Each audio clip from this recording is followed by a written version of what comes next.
I remember the first time I heard the word jurisdiction. I didn't have a clue what that meant.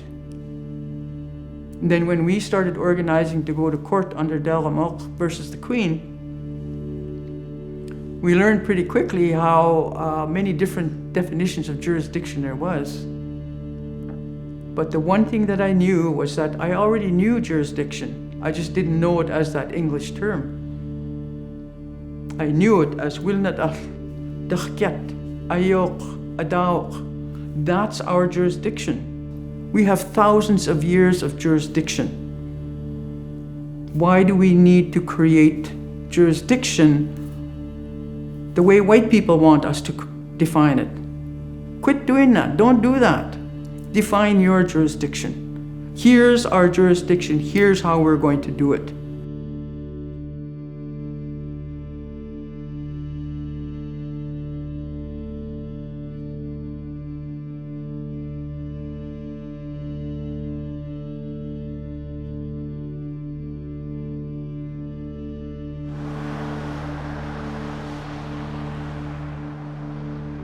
Wila Dildilsdi'm means how we live.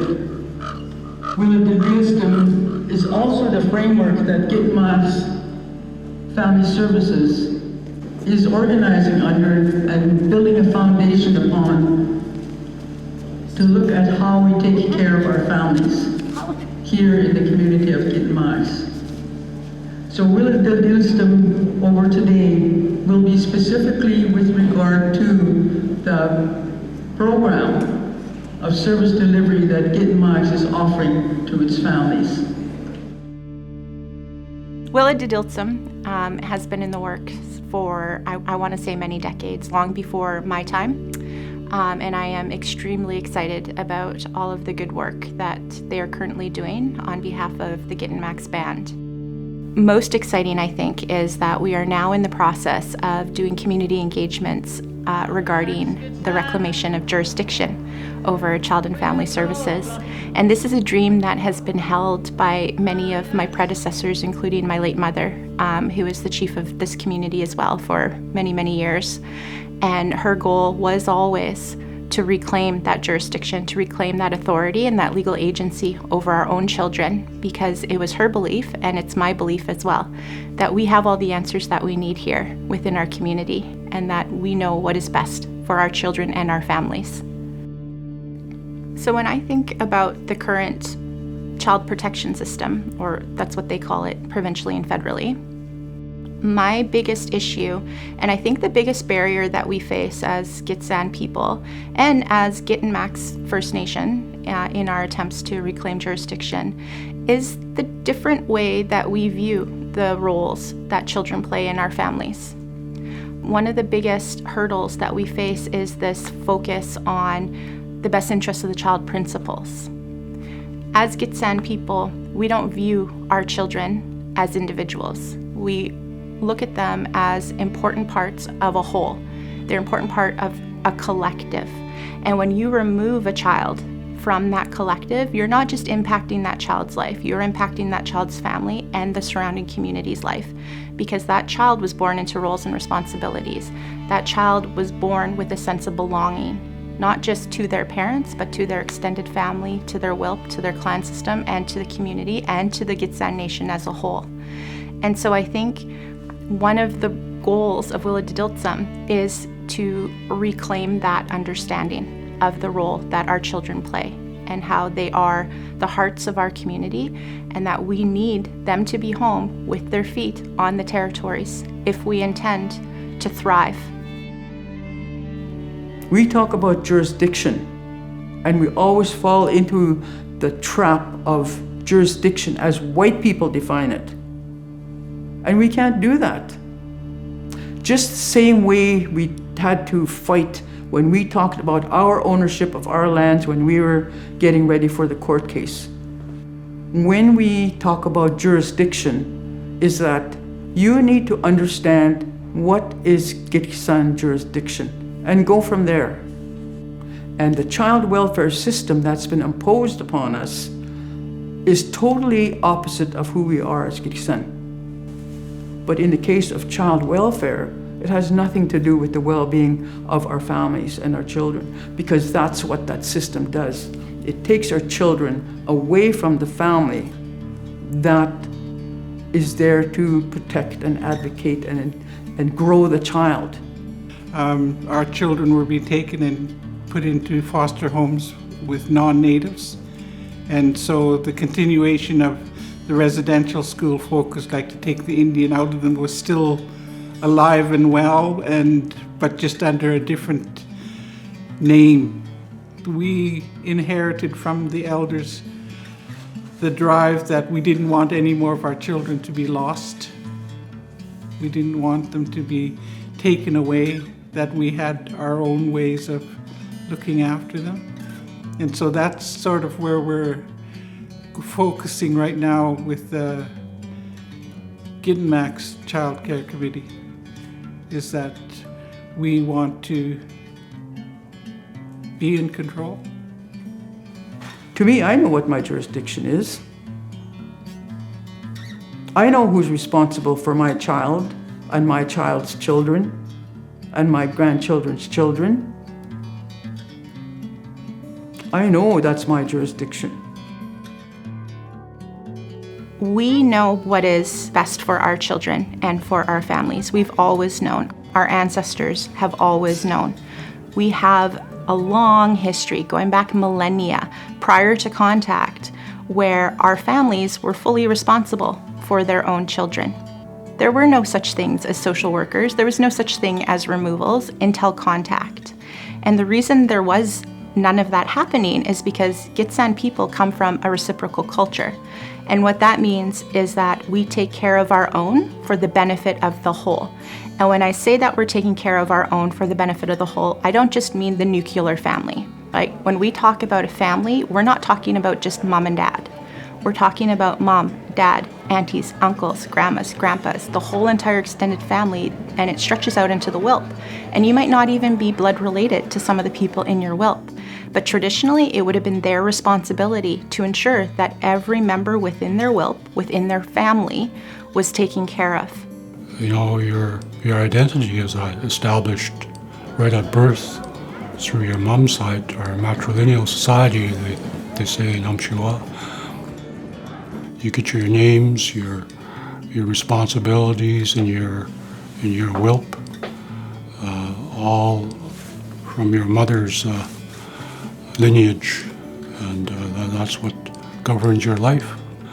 Of course, your dad's side is also important. They're equally as important in your life, but the mother's side gives you your identity.